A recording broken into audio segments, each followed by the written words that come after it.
وَاذْكُرْ فِي الْكِتَابِ إِبْرَاهِيمَ، اور اے محبوب صلی اللہ علیہ وآلہ وسلم یاد کیجئے کتاب میں ابراہیم علیہ السلام کو، یعنی اس قرآن کے اندر اب ابراہیم علیہ السلام کا ذکر خیر ہونے جا رہا ہے۔ اِنَّهُ كَانَ صِدِّيقًا نَبِيًّا، بے شک وہ بڑے راست باز تھے، سچے انسان تھے اور نبی تھے۔ اِذْ قَالَ لِأَبِيهِ، جبکہ انہوں نے اپنے باپ سے کہا۔ اب یہ امت میں اختلاف ہے کہ یہاں باپ سے مراد ان کے والد ہیں یا چچا ہیں۔ جو لوگ یہاں مراد والد لیتے ہیں وہ کہتے ہیں کہ چونکہ عموماً جب باپ کا ذکر کیا جاتا ہے تو اس سے مراد والد ہی ہوتے ہیں، جبکہ دوسری طرف وہ لوگ جو اس چیز کو گستاخی سمجھتے ہیں کہ انبیاء کے والدین کافر ہو سکتے ہیں، وہ یہاں باپ سے مراد چچا لیتے ہیں، اور یہ اسلوب بھی موجود ہے۔ قرآن حکیم میں حضرت یوسف علیہ السلام نے اپنے آبا میں اسماعیل علیہ السلام کا بھی ذکر کیا ہے، حالانکہ وہ چچا لگتے تھے رشتے کے اعتبار سے، کیونکہ یوسف علیہ السلام تو حضرت اسحاق کی اولاد میں سے ہیں، یوسف بن یعقوب بن اسحاق بن ابراہیم۔ اسماعیل علیہ السلام تو ان کے آباء و اجداد میں اس طریقے سے نہیں آتے، لیکن باپ کے ساتھ ذکر کیا۔ پھر بخاری اور مسلم دونوں میں حدیث ہے چچا باپ کی مثل ہوتا ہے۔ بہرحال ہمارے جو استاد تھے مولانا اسحاق صاحب، انہوں نے بڑی اچھی بات کی تھی کہ اگر کوئی والد بھی مان لے تو کوئی اس میں گستاخی نہیں ہے۔ اس کی وجہ یہ ہے کہ حضرت نوح علیہ السلام کا اپنا بیٹا جو تھا وہ ان کے جسم کا ٹکڑا تھا، وہ کافر ہو سکتا ہے جو نبی کے جسم کا ٹکڑا ہے۔ تو نبی کے والد کا کافر ہونا یہ چھوٹا مسئلہ ہے، اس کے اپنے جسم کے حصے کا کافر ہونا یہ بڑا مسئلہ ہے۔ وہ تو قرآن میں رپورٹ ہوا سورہ ہود میں، اس بیٹے کا نام تھا یام، روایتوں میں ملتا ہے، باقی قرآن میں تو نام نہیں آیا۔ 3 بیٹے ہیں جو مسلمان تھے، حام، سام اور یافث۔ حام کی اولاد یہ افریقہ کے لوگ ہیں جو بلیک کلر کے ہوتے ہیں۔ سیمیٹک ہم سب ہیں، عرب کے لوگ بھی، بنو اسرائیل بھی، بنو اسماعیل بھی، ہم ایرینز بھی، ہم سیمیٹک ہیں۔ اسی لیے یہودیوں کے حوالے سے وہ بات کی جاتی ہے کہ یہ اینٹی سیمیٹک بات ہو رہی ہے، تو اس اعتبار سے ہم بھی سیمیٹک ہیں، سام کی اولاد۔ اور یافس کی اولاد جو ہے وہ یورپ کے لوگ اور چائنا کے اور رشیا کے لوگ، یہ 3 بیٹوں کی اولاد اس طریقے سے۔ یام جو ہے وہ کافر تھا لیکن منافق تھا، اس کی منافقت اس وقت کھلی جب ان کے والد نے ان کو کہا کہ آؤ کشتی پہ سوار ہو جاؤ۔ اس سے یہی لگتا ہے کہ اس سے پہلے اس کا کفر واضح نہیں تھا، ورنہ کبھی بھی حضرت نوح علیہ السلام اپنے کافر بیٹے کے لیے دعا نہ کرتے۔ ایک عام مسلمان کو پتا ہے کہ کافر کے لیے دعا نہیں کرنی،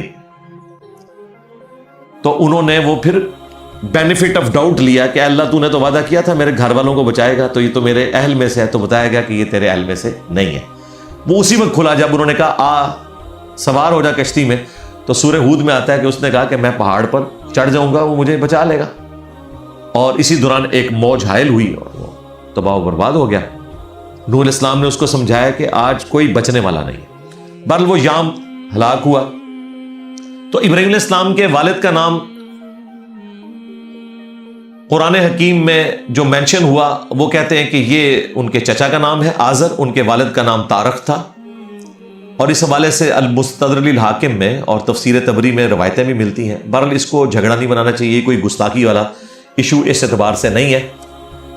نبی علیہ السلام کے والدین سے یہ کیس مختلف ہے، کیونکہ نبی علیہ السلام کے والدین تک تو آپ کی دعوت نہیں پہنچی، وہ اہل فطرت میں سے۔ یہاں تو باقاعدہ وہ اپنے باپ سے بحث کر رہے ہیں، وہ چچا تھا یا والد تھا، کوئی بھی تھا۔ جو لوگ کہتے ہیں کہ وہ چچا ہی ہے، ان کے پاس ایک مضبوط دلیل یہ بھی ہے کہ اللہ تعالیٰ نے تو ان کو دعا کرنے سے روک دیا تھا، اس کے باوجود جو رب اجعلنی مقیم الصلاۃ ومن ذریتی ربنا وتقبل دعا، اس میں تو والد کا ذکر ہے نا۔ ربنا اغفر لی ولوالدی وللمؤمنین یوم یقوم الحساب. تو اس میں تو والد کا لفظ ہے کہ میرے والدین کو بخش دے. تو وہ کہتے ہیں کہ جب اللہ تعالیٰ نے منع کر دیا تھا تو اپنی اولاد اور والدین کے لیے اس وقت دعا کرنا جبکہ ان کی اولاد تھی، یہ اس بات کا ثبوت ہے کہ ان کے والد اہل ایمان تھے.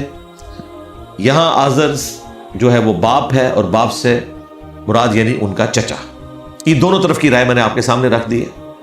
بہرحال اس میں کوئی گستاخی والا ایلیمنٹ نہیں ہے، دونوں طرف بات جا سکتی ہے. اذ قال لأبیہ، جب انہوں نے اپنے باپ سے کہا یا ابتی، اے میرے ابا، لم تعبد ما لا يسمع ولا يبصر، آپ اس کی عبادت کیوں کرتے ہیں جو نہ سن سکتے ہیں اور نہ وہ دیکھ سکتا ہے. یعنی وہ بت جس کو آپ پکار رہے ہیں نہ وہ سن سکتا ہے نہ وہ دیکھ سکتا ہے. یہاں تو اسپیسیفکلی ظاہر ہے بتوں کو ہی لیا جا رہا ہے.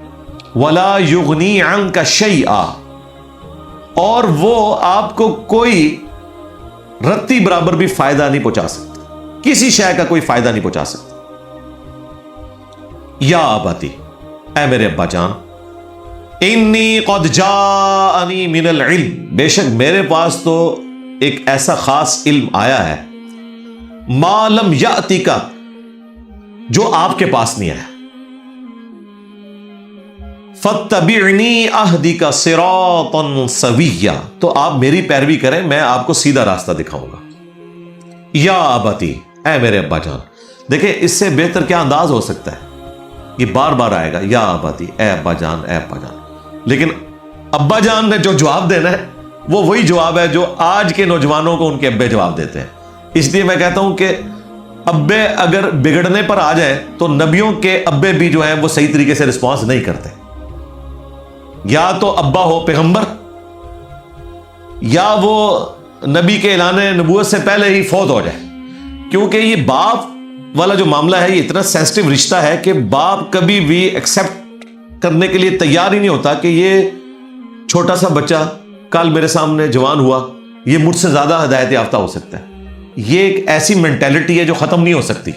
جس طرح سوکن کا رشتہ جو ہے یہ اتنا غیر معمولی رشتہ ہے کہ انبیاء کی بیویاں بھی آپس میں جیلسی فیکٹر کا شکار ہو جاتی ہیں. حالانکہ ساری بیویوں کو پتا ہے کہ ہم سب بیویاں ہیں اور ساری دنیا اور آخرت میں مومنین کی مائیں ہیں اور جنت میں رسول اللہ کی ساتھی ہیں. اس کے باوجود کئی واقعات رپورٹ ہوئے. یہ نیچرل چیز ہے، اس سے چھٹکارا ممکن نہیں. یہاں پہ بھی آپ دیکھ لیں کس پیار سے وہ سمجھا رہے ہیں اور جواب کیا ملے گا، وہ حیران کن ہے. یا ابتی، اے میرے ابا جان، لا تعبد الشیطان، شیطان کی پوجا نہ کرے. یعنی بتوں کی پوجا شیطان کی پوجا ہے، کیونکہ شیطان کی پیروی کرنا خدا کے مقابلے پر گویا کہ آپ نے شیطان کو معبود بنا لیا. قرآن میں شیطان کے لیے طاغوت کا لفظ بھی آیا ہے. بتوں کی عبادت بھی شیطان کے وسوسہ دلانے کے اوپر شروع ہوئی، لہذا بتوں کی عبادت کرنا بھی شیطان کی پیروی ہے. تو آپ اس کی عبادت نہ کریں. ان الشیطان کان للرحمن عصیا، بے شک شیطان تو رحمان کا بڑا نافرمان ہے. مراد یہ کہ وہ خود تو ڈوبا ہے، وہ آپ کو بھی لے ڈوبے گا. وہ خود تو نافرمان ہے، آپ کو بھی نافرمانی پر ابھارے گا.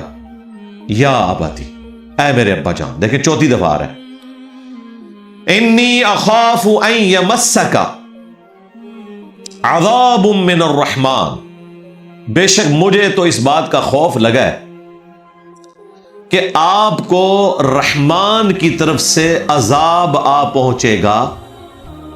فتکون للشیطان ولیا، اور اس کا اینڈ رزلٹ یہ ہوگا کہ آپ شیطان کے ساتھی بن جائیں گے.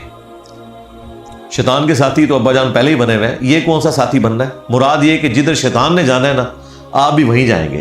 انڈائریکٹلی کہا جا رہا ہے کہ شیطان نے جانا ہے جہنم میں، تو ابا جان جس راستے پہ آپ چل رہے ہیں یہ بھی شیطان کے ساتھی بنیں گے. یعنی جنت میں جانے کی بجائے جہنم آپ کا ٹھکانہ ہونے والا ہے.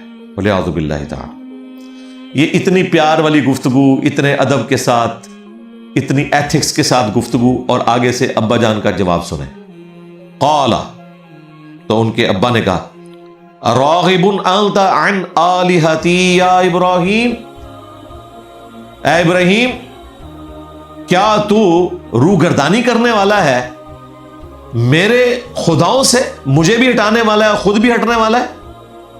لئن لم تنتہی, اگر تو اس کام سے باز نہ آیا, لأرجمنک, میں تجھے سنسار کر دوں گا. سنسار پتہ کیا ہوتا تھا؟ زمین میں یہاں تک دفنا کے نا صرف سر بار رکھا جاتا تھا اور پتھروں سے مار کر ہلاک کر دیا جاتا تھا. اتنی اذیت ناک. یہ باپ اپنے بیٹے کو کہہ رہا ہے, چچا ہو والد ہو, باپ تو بہرحال ہے. وَاہْجُرْنِی مَلِيًّا, اور فی الوقت تو میری نظروں سے دور ہو جا, اس ٹائم تو غائب ہو جا, یعنی اتنا مجھے غصہ دلایا تو نے. قال, ابراہیم علیہ السلام نے کہا, سلام علیک, آپ پر سلامتی ہو. انہوں نے پھر بھی دعائی تھی, سأستغفر لک ربی, ان قریب میں اپنے رب سے آپ کے لیے استغفار کروں گا, اللہ تعالیٰ میری سن لے گا.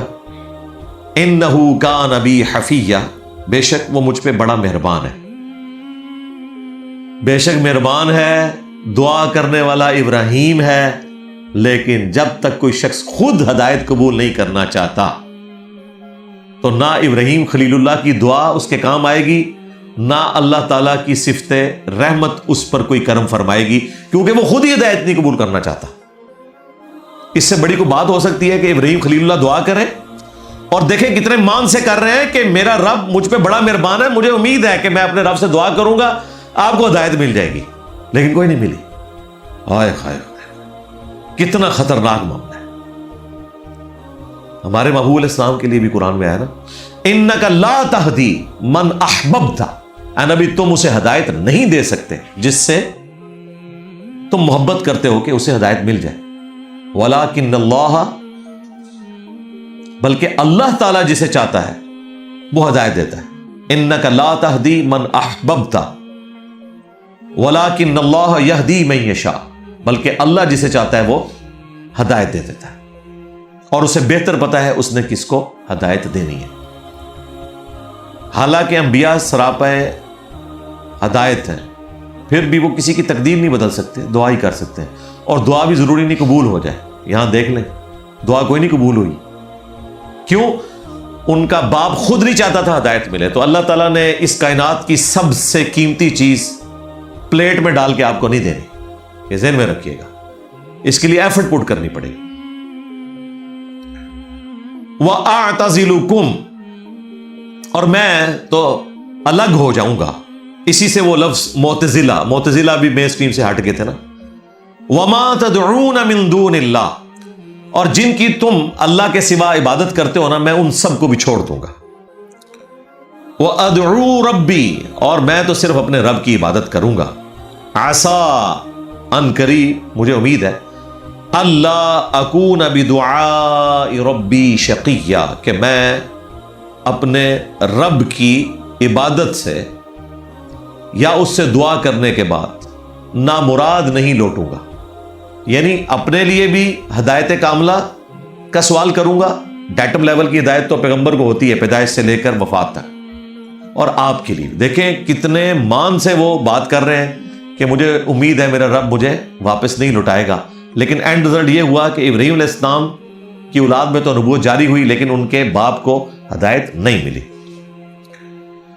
فَلَمَّا اعْتَزَلَهُمْ وَمَا يَعْبُدُونَ مِن دُونِ اللَّهِ, پس جب ابراہیم علیہ السلام الگ ہو گئے ان سے اور جن کی وہ عبادت کیا کرتے تھے, یعنی ان کی قوم کے لوگ. ابراہیم علیہ السلام نے کبھی شرک نہیں کیا اللہ کے سوا. وَهَبْنَا لَهُ إِسْحَاقَ وَيَعْقُوبَ, تو ہم نے ان کو اسحاق اور یعقوب عطا کیے. اسحاق بیٹے تھے, یعقوب پوتے. یہ اس بات کا ثبوت ہے کہ حضرت ابراہیم علیہ السلام کو اگرچہ اولاد بڑھاپے میں ملی ہے, 87 ایئرز کی ایج میں آپ کو حضرت اسماعیل علیہ السلام کا تحفہ ملا, اور 99 ایئرز کی ایج میں اسحاق علیہ السلام پیدا ہوئے, اور اس کے بعد اسحاق علیہ السلام کے بیٹے یعقوب ہیں. یعنی حضرت ابراہیم علیہ السلام کی عمر اتنی لمبی ہوئی ہے کہ انہوں نے اپنے پوتوں کو بھی دیکھا ہے. وَكُلًّا جَعَلْنَا نَبِيًّا, اور سب کو ہم نے نبی بنایا. وہ تو پھر ایک لائن میں اتنے انبیاء آئے حضرت اسحاق کی اولاد میں سے یعقوب علیہ السلام، جن کا لقب اسرائیل تھا، اس صورت میں بھی آ جائے گا، ان کے 12 بیٹے وہ بنو اسرائیل، بلکہ بخاری مسلم میں آتا ہے کہ بنو اسرائیل جو تھے ان کی پالیٹکس بھی پیغمبر دیکھتے تھے. ایک پیغمبر جب فوت ہونے لگتا تھا اپنی جگہ دوسرے پیغمبر کو خلیفہ نامزد کرتا تھا، اور یوں چین چلتی رہی کئی 100 سال تک. کوئی نہ کوئی نبی دنیا میں موجود ہوتا تھا جو ان کا پولیٹیکل لیڈر بھی ہوتا تھا اور ان کا مذہبی پیشوا بھی ہوتا تھا. اور نبی اسلام نے فرمایا کہ میری امت میں خلفاء ہوں گے، کیونکہ اب نبوت کا سلسلہ مکمل ہو چکا.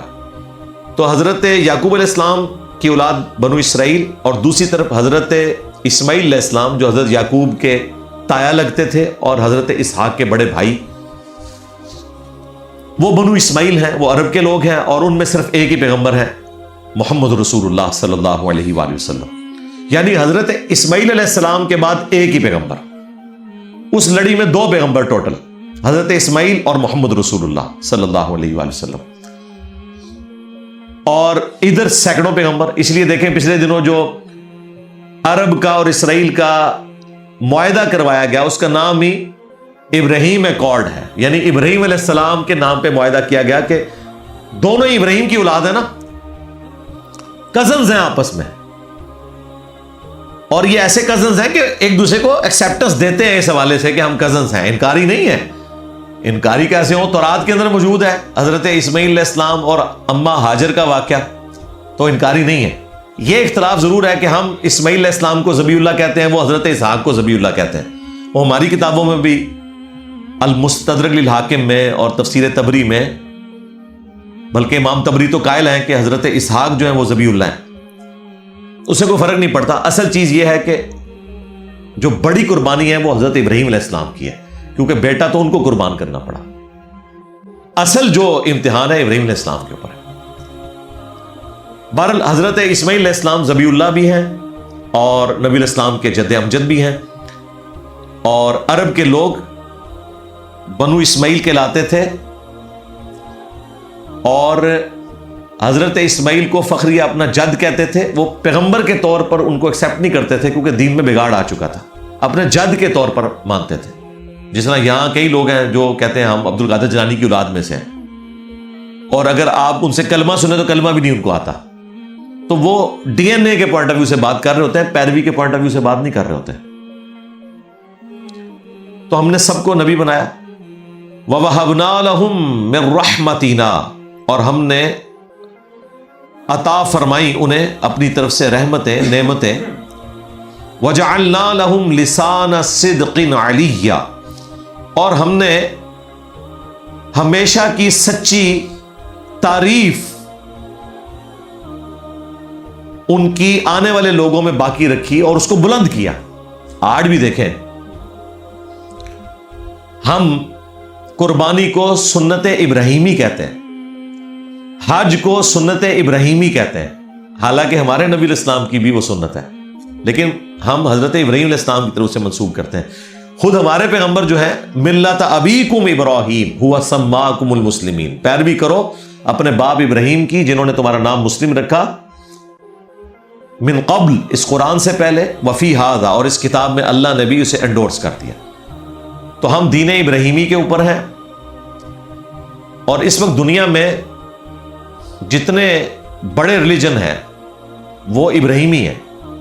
سب سے زیادہ تعداد تو اگر آپ کاؤنٹنگ کریں تو کرسچنز کی ہے، پریکٹسنگ دیکھے جائے تو مسلمان ہیں. 2.25 ارب کے قریب کرسچنز ہیں، اتنے ہی آلموسٹ مسلمان ہیں. جوز تعداد میں تھوڑے ہیں لیکن ڈومیننٹ ہیں. تو اوورال تاریخ میں آپ دیکھیں ہمیشہ غلبہ جو ہے وہ پیغمبروں کے ماننے والوں کا رہا ہے. آج بھی پیغمبروں کے ماننے والوں کا ہی غلبہ ہے. بیچ میں ایک آپ کہہ سکتے ہیں منگول آئے پوری انسانیت کے اوپر ایک آزمائش بن کے، وہ پیغمبروں کے ماننے والے نہیں تھے. ادروائز اوورال پیغمبروں کے ماننے والوں کا ہی غلبہ رہا. 1000 سال تو ہم نے بھی حکومت کی ہے. پھر اس کے بعد گریٹ برٹن، کٹر قسم کے کرسچنز، صلیبی جنگیں انہوں نے مسلمانوں سے لڑی ہوئی ہیں. آج بھی پوری دنیا کے اوپر اگر آپ دیکھیں تو غلبہ کرسچنز کا ہے. یہودی تو ان کی سپورٹ سے کھڑے ہوئے، تو یہودی بھی ایک خدا کے ماننے والے ہیں، وہ بھی ابراہیمی ہیں۔ تو سارے حضرت ابراہیم علیہ السلام کے ماننے والے ہیں۔ اور دیکھیں ابراہیم علیہ السلام وہ پرسنالٹی ہیں جن کی سبھی تعریف کرتے ہیں، چاہے مسلمان ہو، کرسچنز ہو، جیوز ہو، ان کو سارے عزت دیتے ہیں، بلکہ ایک دوسرے پر سبقت لے جاتے ہیں کہ ہم ابراہیمی ہیں، اپنی نسبت کو حضرت ابراہیم علیہ السلام کے ساتھ جوڑنے پر فخر محسوس کرتے ہیں۔ نبی علیہ السلام کنٹروورشل پرسنالٹی ہیں، عیسیٰ علیہ السلام کنٹروورشل پرسنالٹی ہیں، لیکن حضرت ابراہیم علیہ السلام کنٹروورشل پرسنالٹی نہیں ہے، ایٹ لیسٹ جو آسمانی مذاہب کے ماننے والے لوگ ہیں۔ لہذا آج کے اس ماڈرن ورلڈ میں کوئی کہہ نہیں سکتا کہ ابراہیم علیہ السلام کے ماننے والے لوگوں کی جو تعداد ہے اور ان کا جو غلبہ ہے، اس کے ہوتے ہوئے کہ مجھے خدا ابراہیم کا تعارف نہیں ہے۔ یہ جو ہمارے بھائی ابو یحییٰ صاحب نے، ریحان احمد یوسفی صاحب نے انسان کی کہانی ڈاکومنٹری بنائی ہے، اس میں انہوں نے یہی چیز ثابت کرنے کی کوشش کی ہے کہ اب کسی پیغمبر کی ضرورت نہیں ہے، کیونکہ دنیا میں اللہ تعالیٰ نے ابراہیم علیہ السلام اور ان کی اولاد کو اتنا ڈومیننٹ کر دیا ہے کہ کوئی شخص یہ کہہ نہیں سکتا مجھے ابراہیم کے خدا کا تعارف نہیں ہے، مجھے تو پتہ ہی نہیں ہے کہ خدا یکتا کیا ہوتا ہے، توحید کیا ہوتی ہے، موحد ہونا کیا ہوتا ہے۔ یہ اتنا اللہ نے ڈومیننٹ کر دیا، اور سینٹرل پوائنٹ کے اوپر عرب کی سرزمین میں، دنیا کا سینٹر ہے، آپ سمجھ لیں، اگر آپ اوور آل نقشے کو یوں بچھا دیں تو عرب کی سرزمین سینٹرل ایک حیثیت رکھتی ہے، اور مسلمانوں کی حکومت، پھر کرسچنز کی حکومت، اور اس وقت پریکٹیکلی جیوز کی فائنینشیل حکومت کرسچنز کی سپورٹ کے ساتھ۔ تو خدا یکتا کا تعارف آج بھی ڈالر پہ لکھا ہوا ہے، in God we trust. American president جو ہے وہ بائبل کے اوپر حلف لیتا ہے، پوری تقریب ہوتی ہے۔ گریٹ برٹن جنہوں نے یہ خلافت حوالے کر دی تھی امریکہ کے، اس سے پہلے وہ ورلڈ لیڈر تھے، وہاں بھی دیکھ لیں بائبل کے اوپر حلف ہوتا ہے۔ تو خدا کے ماننے والے، خواہ وہ ٹیمپرڈ فارم میں بھی ہو، بہرحال اس وقت بھی دنیا میں ان کا غلبہ ہے، اور یہ قرآن کی پریڈکشن ہے کہ قیامت تک غلبہ رہنا ہے۔ ہم عیسیٰ ابن مریم کے ماننے والوں کو ان کے مخالفین پر قیامت تک غلبہ دیں گے۔ جیوز کا کبھی ایبسولوٹ غلبہ نہیں ہے، وہ کرسچنز کی سپورٹ کے ساتھ ہے، اور مسلمان تو ویسے عیسیٰ ابن مریم کے ماننے والے ہیں، کرسچنز بھی ماننے والے ہیں، ٹیمپرڈ فارم میں سے ہی، بہرحال وہ ماننے والے تو ہیں۔ تو اللہ طرف ہمارا ہے کہ ہم نے بعد میں آنے والے لوگوں میں ان کی سچی تعریف، ہمیشہ کی تعریف اور بلند مقام رکھا۔ سلام علی ابراہیم سبحان ربک رب العزت عما یصفون وسلام علی المرسلین والحمد للہ رب العالمین۔ اب سیدنا موسیٰ علیہ السلام کا ذکر، یہ بھی بنو اسرائیل میں ایک ڈومیننٹ پرسنالٹی ہے، جو منجی بن کے آئے، بنو اسرائیل کو 300 سال کی غلامی سے نجات دلوائی۔ وَاذْكُرْ فِي الْكِتَابِ مُوسَىٰ، اور اب کتاب میں ذکر کریں آپ موسیٰ علیہ السلام کا۔ إِنَّهُ كَانَ مُخْلَصًا وَكَانَ رَسُولًا نَبِيًّا، بے شک وہ اللہ کے مخلص بندے تھے۔ یہ مخلص لفظ نہیں ہے، مخلص چنے ہوئے، مخلص ہے اخلاص شو کرنے والا، مخلص جسے اللہ اپنے لیے خالص کر لے۔ وَكَانَ رَسُولًا نَبِيًّا، اور وہ رسول بھی تھے اور نبی بھی تھے، یعنی صاحب شریعت بھی تھے اور وہ نبی بھی تھے۔ جو مسند احمد میں حدیث ہے کہ 1,24,000 انبیاء اللہ تعالیٰ نے بھیجے، جن میں سے 315 رسول تھے۔ جو صاحب شریعت ہوتے ہیں وہ رسول ہوتے ہیں، اور وہ آ کر قوموں کو دھمکی لگاتے ہیں کہ اگر ایمان نہیں لاؤ گے تو بڑے دن کا عذاب آئے گا۔ انبیاء دھمکی نہیں لگاتے، وہ صرف واضح و نصیحت کرتے ہیں۔ تو موسیٰ علیہ السلام کا اللہ نے فرمایا کہ وہ رسول بھی تھے، نبی بھی، اور عیسیٰ علیہ السلام اگرچہ رسول تھے، اس کے باوجود حضرت موسیٰ علیہ السلام کی شریعت کے وہ مجدد بھی تھے، وہی 10 کمانڈمنٹس آگے لے کے چلے۔ وَنَادَيْنَاهُ مِنْ جَانِبِ الطُّورِ الْأَيْمَنِ، اور ہم نے انہیں پکارا طور کی دائیں جانب سے۔ وَقَرَّبْنَاهُ نَجِيًّا، اور ہم نے ان کو قریب کیا اور ان سے راز کی باتیں کی۔ یہ حضرت موسیٰ علیہ السلام کا خاصہ ہے۔ اس پلانٹ ارتھ پہ صرف ایک بندہ ہے جس سے اللہ تعالیٰ نے ڈائریکٹ کلام کیا۔ وَكَلَّمَ اللَّهُ مُوسَىٰ تَكْلِيمًا، باقی انبیاء کے ساتھ جو کلام ہوا یا فرشتے کے ذریعے ہوا یا ڈائریکٹ دل پر القاء کر کے، جس طرح ہمارے نبی علیہ السلام کے ساتھ شب معراج ہوا، لیکن اس دنیا میں اللہ تعالیٰ نے جبرائیل علیہ السلام کے ذریعے ہی لوگوں کے ساتھ معاملات کیے۔ لیکن موسیٰ علیہ السلام وہ ہیں جنہوں نے کوہ طور پر اللہ تعالیٰ سے ڈائریکٹ گفتگو کی ہے، اس لیے تو ان کو شوق پیدا ہوا کہ میں اب دیکھنا بھی چاہتا ہوں، اور وہ خواہش بھی، انہوں نے عرضی بھی ڈالی، لیکن وہ پوری نہیں ہوئی۔ اللہ نے فرمایا کہ یہ پہاڑ کی طرف دیکھ، سورۃ الاعراف میں آتا ہے، اگر یہ قائم رہا تو پھر تو بھی سوچنا کہ مجھے دیکھ سکتا ہے۔ انڈائریکٹ مشاہدے سے موسیٰ علیہ السلام بے ہوش ہو گئے اور انہوں نے اللہ سے استغفار کی۔ ہاں، جنت میں تمام اہل ایمان کو اللہ کا دیدار ہوگا۔ اللہم اجعلنا منہم، آمین۔ وَوَهَبْنَا لَهُ مِن رَحْمَتِنَا أَخَاهُ هَارُونَ نَبِيًّا، اور موسیٰ علیہ السلام کو ہم نے اپنے پاس سے خاص رحمت عطا فرمائی، اس حال میں کہ ان کے بھائی کو، جن کا نام ہارون تھا، نبی بنایا۔ اور یہ ذکر آئے گا سورۃ القصص میں کہ انہوں نے دعا کی تھی کہ اے اللہ میرے بھائی ہارون کو بھی پیغمبر بنا، اس کی زبان زیادہ فصیح ہے، کیونکہ حضرت موسیٰ علیہ السلام کی زبان میں لکنت تھی، تو اللہ تعالیٰ نے ان کی دعا قبول کی۔ وہ دعا تو بہانہ تھی، نبی تو اللہ کے علم میں ہمیشہ سے نبی ہوتا ہے۔ اب ہمارے جد امجد کا ذکر ہو رہا ہے۔ وَاذْكُرْ فِي الْكِتَابِ اسماعیل، اور یاد کیجئے کتاب میں اسماعیل کو بھی، جو حقیقتاً نبی علیہ السلام کے آباء و اجداد میں سے ہیں، ابراہیم علیہ السلام کے بیٹے اسماعیل۔ اِنَّهُ كَانَ صَادِقَ الْوَعْدِ، بے شک وہ وعدے کے سچے تھے۔ وَكَانَ رَسُولًا نَبِيًّا، اور وہ رسول بھی تھے اور نبی بھی تھے۔ اس میں اشارہ موجود ہے، وعدہ کیا تھا؟ جو وعدہ انہوں نے اپنے باپ سے کیا تھا کہ آپ مجھے ثابت قدم پائیں گے، انہوں نے اپنا آپ پیش کر دیا آلموسٹ 12 سال کی عمر میں۔ ایک بچہ اتنا سمجھدار ہے کہ وہ اپنے رب کی خاطر قربان ہونے کے لیے تیار ہے۔ وہ تو اللہ تعالیٰ نے مینڈا نازل فرمایا، حضرت اسماعیل علیہ السلام نے تو اپنی قربانی دے دی، اور سب سے بڑھ کر حضرت ابراہیم علیہ السلام نے اس خواب کو سچا کر دکھایا جو وحی الہی تھا۔ اب اسماعیل علیہ السلام کی ایک خوبی بیان ہو رہی ہے، وَكَانَ يَأْمُرُ أَهْلَهُ بِالصَّلَاةِ وَالزَّكَاةِ۔ اسماعیل علیہ السلام کی خوبی تھی، وہ حکم دیتے تھے اپنے گھر والوں کو نماز کا اور زکوٰۃ کا۔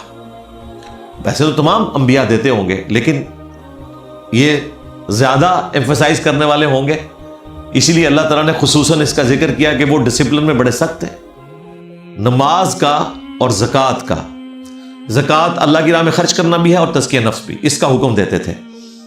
اس کا مطلب ہے کہ انبیاء کرام علیہ السلام اپنے گھر والوں کو کوئی جھوٹی امید نہیں دلاتے کہ ہماری نسبت تمہارے کام آئے گی، بلکہ وہ ڈراتے ہیں۔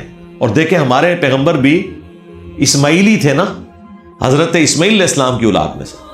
بخاری مسلم میں آتا ہے، اے نبی کے چچا عباس، میرے مال سے جو لینا ہے لے لے، اگر اللہ کے حضور پکڑا گیا تو میں تیرے کچھ کام نہیں آؤں گا۔ اے نبی کی پھوپھی صفیہ، میرے مال سے جو لینا ہے لے لے، اگر اللہ کے حضور تو پکڑی گئی میں تیرے کچھ کام نہیں آؤں گا۔ اے نبی کی بیٹی فاطمہ، میرے مال سے جو لینا ہے وہ لے لے، اگر اللہ کے حضور تو پکڑی گئی تو میں تیرے کچھ کام نہیں آؤں گا۔ یہ جب سورۃ الشعراء میں آیت نازل ہوئی نا کہ اپنے قریبی رشتہ داروں کو ڈر سنائیں، تو اس آیت کے کانٹیکسٹ میں بخاری مسلم میں یہ حدیث ہے، نبی علیہ السلام نے ایک ایک رشتے کو مخاطب کر کے کہا کہ میں تمہارے کچھ کام نہیں آؤں گا اگر اللہ کے حضور پکڑے گے۔ حالانکہ جنتی عورتوں کی سردار ہے، بخاری مسلم میں ہے سیدہ فاطمہ۔ بیسیکلی ہمیں میسج دیا جا رہا تھا، اس کے باوجود اس امت نے بالکل الٹ میسج لیا، اور یہاں اپنے پیروں کے ساتھ یہ عقیدہ وابستہ کر لیا کہ وہ اس وقت تک جنت میں نہیں جائیں گے جب تک کہ اپنے مریدوں کو زبردستی جنت میں ساتھ نہ لے جائیں۔ بالکل الٹ عقیدہ۔ تو اسماعیل علیہ السلام حکم دیتے تھے اپنے گھر والوں کو نماز کا، زکوٰۃ کا۔ وَكَانَ عِندَ رَبِّهِ مَرْضِيًّا، اور وہ اپنے رب کے بڑے ہی پسندیدہ تھے، اپنے رب کی رضا چاہنے والے تھے، اور اللہ تعالیٰ ان کی رضا چاہنے والا تھا۔